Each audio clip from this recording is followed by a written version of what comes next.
Assalomu alaykum, hurmatli YouTube kuzatuvchilari, o'zbekistonliklar. Bugungi kunda 15 million O'zbekiston aholisining shaxsiy ma'lumotlari Darknetda ochiqlanganligi, xakerlar tomonidan buzib kirilganligi aytilmoqda. Va tabiiyki hamma xavotirda. Nomiga kreditlar, kimlardir kredit rasmiylashtirishi va yemagan somsasiga pul to'lashdan hamma xavotirda. Bu tabiiy albatta. Bu holatda nima qilish kerak? Bu holatda MyGo ilovasi orqali har kim o'zi telefoniga ochib o'z-o'ziga taqiq qo'yishi kerak. Mana shu holatda hech kim siz nomingizga kredit ololmaydi va bexavotir yurishingiz mumkin bo'ladi. Men hozir buni qanday qilish kerakligini sodda va oson qilib tushuntirib beraman. Buning uchun bizga MyGo ilovasi kerak bo'ladi. MyGo ilovasi. Mana shu ilovaga kiramiz va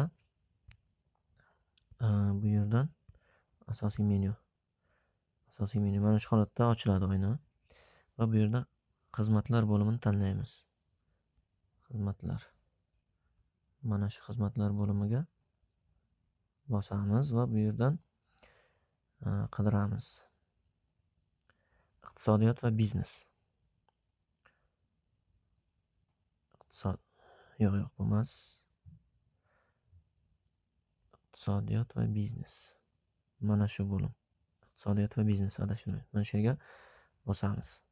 Va bu yerga bosganimizda pastga o'tkazamiz va bu yerda mana bu pastdan eng oxirgisi kredit bitimini tuzishga taqiq qo'yish yoki taqiqni olib tashlash degan joyi bor. Mana shu yerga bosamiz.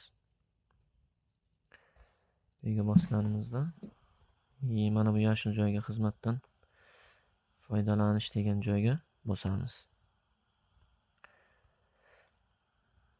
Va bu yerga bosganimizdan keyin sizda mana shunaqa mana bu qizil yozuv o'rnida yashil xizmatni faollashtirish yozuvi bo'ladi. Mana shu yerga bosasiz va xuddi mana shunaqa xizmatni o'chirish degan qizil holatga keladi. Bu degani sizga taqiq qo'yildi o'sha. Buning uchun hech qanaqa to'lov yo'q yoki karta ulash, pul o'tkazish shart emas. Bu bepul mutlaqo va avtomatik bosgan zahotingiz sizga kredit olishga taqiq qo'yiladi va bexavotir bo'lishingiz mumkin bo'ladi. Video yoqqan bo'lsa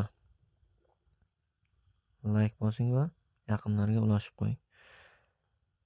Obuna bo'lishni unutmang.